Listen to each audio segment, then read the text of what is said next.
మొత్తము 2 కోట్ల ఖర్చు అవుతుంది. ఒక్కొక్క ఇంటికి 3 జీవులకు వస్తారు, మొత్తం తాగడు తినడు. అట్లాంటి ఊర్లోన విపరీతమైన మార్పులు ధ్యానం చెప్పడంతో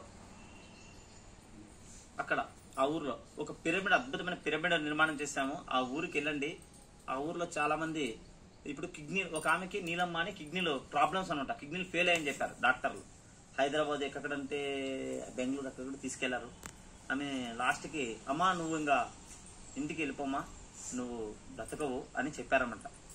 వాళ్ళ ఇంట్లో కూడా సమయం తక్కువ ఉంది, నేను అంతా షార్ట్ చేసి చెప్పేస్తాను. ఎందుకంటే ఇంకోసారి ఫుల్ డే వర్క్ షాప్ తీసుకోవచ్చు. ఆమెకు డాక్టర్లు కూడా తీసుకెళ్ళండి అని చెప్పారన్నమాట. తీసుకెళ్ళండి అని చెప్తే ఆమెని వాళ్ళ కొడుకులందరూ తీసుకొచ్చారు. ఆ ఊర్లో ధ్యానం చెప్పడానికి వెళ్ళిన తర్వాత ధ్యానం సర్వరోగ నివారణ అని చెప్పాము కదా, ఆ ఊర్లో అంతా ధ్యానం కూర్చొని 11 రోజుల లోపల మోకాల నొప్పులు, కాళ్ళ నొప్పులు, కీళ్ళ నొప్పులు, అన్ని తలకాయ నొప్పులు తగ్గేవని ఊరే ప్రచారం. మొత్తం 200 మంది 300 మంది వచ్చి గుడి దగ్గర కూర్చునే వాళ్ళు. ఇట్లా 6 బయట ఇట్లా గుడి దగ్గర దోమలు కుడుతున్నా కూడా ధ్యానం కూర్చునే వాళ్ళు అంతా గ్రామస్తులు. అట్లా చాలా మంది రోగాలు పోగొట్టున్నారు. నీలమ్మ అనే ఆమె కిడ్నీలు ఫెయిల్ అనమాట 2. ఆమెను వేసుకొచ్చారు. ఆమె ఈ రోజా రేపా అన్నట్లు ధ్యానం సర్వరోగ నివారణ అన్న చెప్పడంతో మొత్తం అందరికి బాగానే కదా. వాళ్ళకి ఒక నమ్మకం, వద్దే ఒక ప్రయత్నం చేద్దాం, మా అమ్మ బతకొచ్చేమో అనే ప్రయత్నంతో ఆ అబ్బాయి వాళ్ళ అమ్మని మోసుకొచ్చేవాడు అన్నమాట. ఆడికి ధ్యానం కూర్చోబెట్టారు గుడి దగ్గరికి. ఆ అమ్మని కూర్చునేకి రాదు, ఆ అమ్మని కూర్చోబెట్టి ఆమెకి ఇట్లా ఆనుకొని ఉండేవాడు. గోడ సపోర్ట్ లేదు కదా, ఇట్లా ఆనుకొని అమ్మని వీపు కానిచ్చుకొని ధ్యానం కూర్చోబెట్టాడు. ఆయన కూర్చునేవాడు ధ్యానం, ఆ అమ్మని కూర్చోబెట్టేవాడు ధ్యానంకి.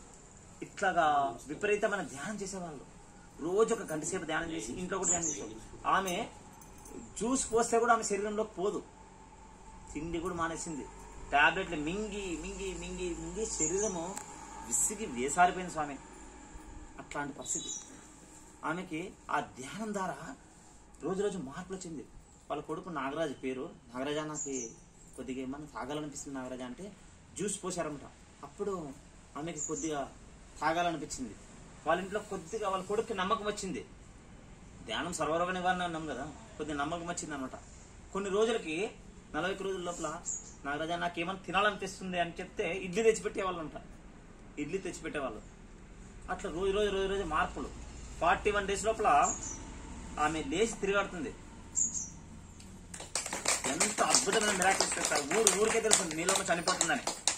ఊరికే తెలుసు నీలమ్మ చనిపోతుందని.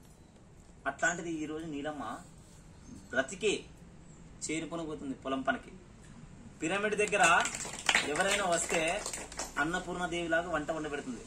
ఆమె మాస్టర్లు పిరమిడ్కి వస్తామంటే ఎంత ఆనందం తెలుసా.